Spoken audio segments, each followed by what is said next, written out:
Donc, bonsoir à toutes et à tous. Donc, je suis Julien Garrigue, contributeur bénévole à la eFoundation. Et j'ai une petite activité qui s'appelle Réduc Facture qui aide les citoyens, les consommateurs à réduire le montant de leurs factures en énergie et télécom. Avant de présenter le projet de la eFoundation, j'aimerais porter votre attention sur les impacts environnementaux liés à ces petits objets électroniques. En moyenne, les gens changent leur téléphone tous les 2 ans. Mais qu'est-ce que ça représente? Eh bien, entre l'extraction des minerais, la fabrication et le transport, il y a 90% des émissions générées par la vie d'un téléphone. Les 10% restants correspondent à la période d'utilisation du téléphone pendant que celui-ci est chargé. Mais lorsque on va sur Internet, l'impact CO2 est multiplié par 9, surtout à cause du streaming vidéo.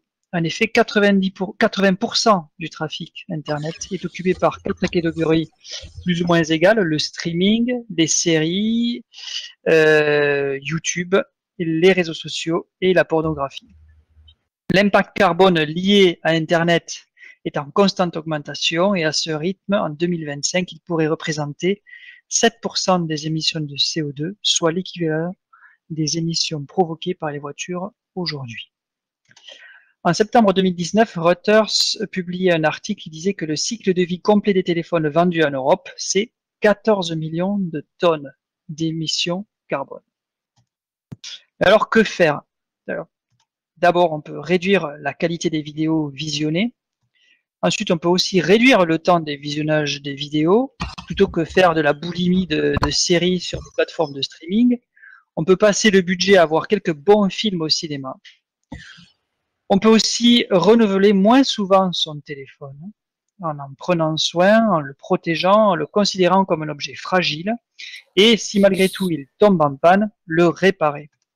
On peut le réparer soit en mettant les mains dans le cambouis et en s'en rapprochant d'une association comme Café Bricole ou l'association nationale des Repair Café, soit on peut le porter chez un artisan proche de chez soi dans le réseau national des réparacteurs, soit on peut l'envoyer par la poste à la société Save, qui garantit d'ailleurs sa prestation pendant 1 an.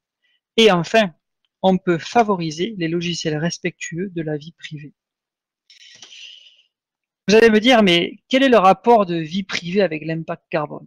Eh bien, en fait, un logiciel qui ne respecte pas votre vie privée envoie des données sur Internet et participe donc à augmenter votre empreinte carbone. Par exemple, sachez que tout un tas d'informations liées à l'utilisation que vous faites de votre téléphone et avec votre téléphone sont envoyées à Google. C'est environ 4,7 gigas par an, soit la taille d'un film de 2 heures sur DVD. C'est 700 grammes de CO2 par an. Mais au-delà de l'impact écologique que cela implique, il est important de porter votre attention au respect de votre vie privée. Vous allez me dire, je n'ai rien à cacher. Imaginez que votre facteur ouvre votre courrier et qu'en fonction du contenu, il insère dans l'enveloppe la publicité d'un partenaire. Vous allez me dire, mais génial, je vais pouvoir faire des économies. Oui, mais au détriment de votre liberté, car grâce au regroupement des données qui vous concernent, il est possible de vous catégoriser et donc de vous proposer un contenu très ciblé qui a un avantage d'être très ciblé, certes, mais d'un autre côté qui minimise l'ouverture, qui minimise la découverte, l'enrichissement.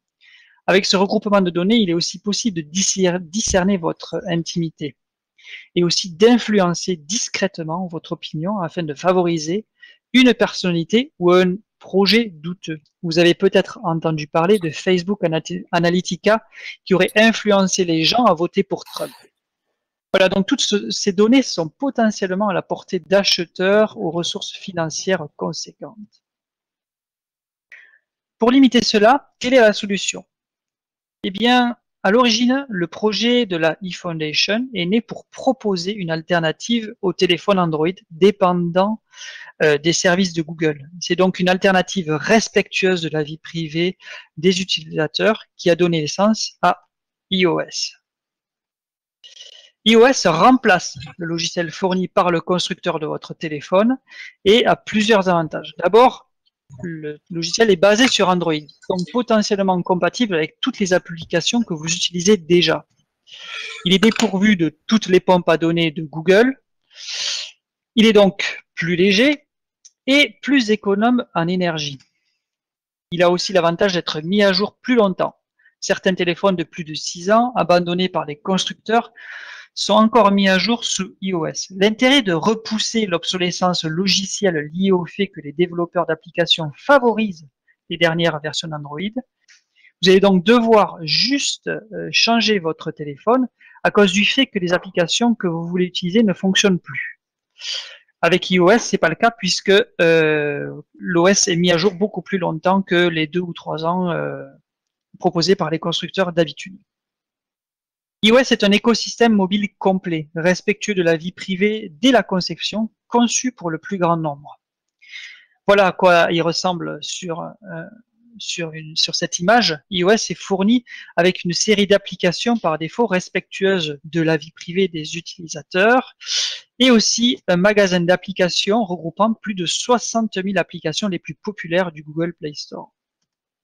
Alors, qui est derrière I? Comment c'est organisé? Eh bien, le fondateur est Gaël Duval, une personnalité des logiciels libres depuis plusieurs dizaines d'années. C'est aussi le pionnier de Linux en France. Au niveau organisationnel, il y a 2 organisations. La iFoundation, qui est l'association 1901, qui est là pour garantir que le projet iOS reste toujours vivant, pour accueillir les dons des particuliers et soutenir l'infrastructure.